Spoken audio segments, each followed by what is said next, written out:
Hi, we're back on Smells Like 90's Rock. It's Hot Toddy and DJ Pork, and I've calmed down now from my little rant about Mixcloud and the frickin' politics. The world's still going to hell, though. Oh, going to hell in the handbasket. But how about them Vols? Oh yeah, we beat Kane Tuck last week.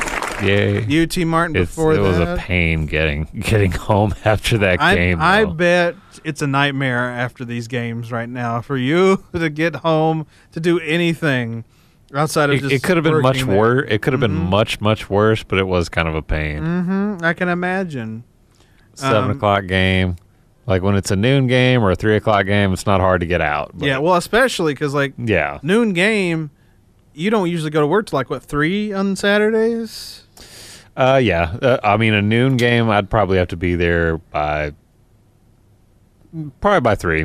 I think if sometimes we have to go in at 2, just depending on the game time. I want to say that's probably like maybe if it's like a 3 o'clock game, then I'll probably have to be there by 2. So there you go. But I mean, it's an away game, yeah. Yeah, that is good news. But my point is, if it's a noon game, you usually get away from that. Means you kind of get away from it scot-free because you don't really come in until after it's all over. Well, I guess you get the crowd following. Yeah, well, we get like 7 hours. Never mind. 7 straight hours of business. Yeah. But actually getting a parking place and getting out without any traffic, that's not an issue. That's all right. That's not an issue. But Kentucky, I bet, was a nightmare. Yeah, because everybody was leaving. What was the final score? Kentucky? I don't even remember. They beat them down, didn't they? It was like, yeah, it was. They clobbered them, I want to say. Oh, they did. It was single digits for Kentucky. Hang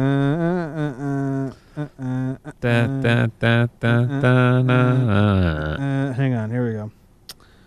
My computer's being 44-6. Okay, so yeah, 44-6, which means it kind of baffles me really that people stayed as long as they did. Well, yeah, it was a beat down. Let's watch them beat them down. We never get to see this. It means Kentucky didn't even get the extra point in their one touchdown.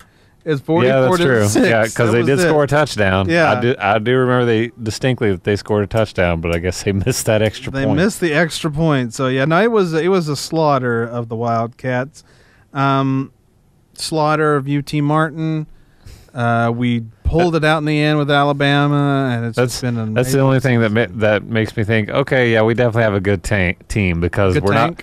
A good tank, yes, because we're not struggling against like low-level teams. Yeah, not struggling, and we're clobbering them. We're clobbering them, to be more precise. And we're really giving it to the bigger teams. Yeah. Even though we just pulled it out over Alabama. Yeah, we still pulled it out over Alabama. We still showed them a couple. We showed them a thing or two. 15 years. Yeah, we showed them a thing or two. We're like that lady at the end of Titanic. It's been 84 years. Beginning of Titanic, yeah. Yeah, beginning of Titanic. It's been 84 years. It's exactly what it's been. That's what it feels like. But we're doing it. Then we threw the heart of the ocean, a.k.a. the goalposts, into the river. We did. Oh, my God. We're collectively rose from Titanic. Yeah, that's what the UT program is. That's exactly what we are. We're reminiscing on Love Lost. Love Lost. And then we throw the goalposts overboard at the end. Was that Rose's victory at the end of Titanic? Was to throw the... I guess that she just throws the heart of the ocean or whatever. Yeah. Ocean. Which I thought that was the dumbest part. Yeah, I was like, why don't you give that to your granddaughter who's taking care of you and let her cash in on all the years that she sacrificed to take care of you. Or you're on the boat. You're like, no, this is a metaphor for my love and how I'm letting it go. Throw it in the freaking ocean. It's like that is worth 8 digits. That whole part of that movie was so stupid because like Bill Paxton's character, the whole thing in that movie was to Bill Paxton cracked me up in that movie. He was great in that movie. He seemed like a pretty typical documentary guy who does stuff on the ocean. He's just like real wistful. Yeah. What's incredible is he really was like a Titanic historian. Like he went with James Cameron and a bunch of those other people on those dives down to look at the Titanic. He was on a bunch of those. But yeah, like his whole plot in the story is to find that necklace.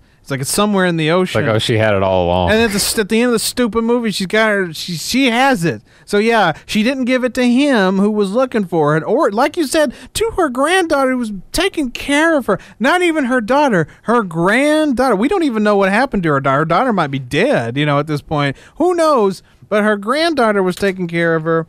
It's unbelievable, and she didn't give that to her, and so she just throws it in the ocean like it's a piece of it's trash. A metaphor for my love. Cue the recorder music. Yeah, exactly. Wah, wah, wah, wah, wah, wah. Or is that like a flute? Yeah, cue the flute. It's flute. Well, when a flute, it's like a European instrument. I'm not really. Get sure. Celine Dion out here. Celine, you're up. Yeah, cue Celine Dion because she's about to throw the heart of the ocean into the ocean.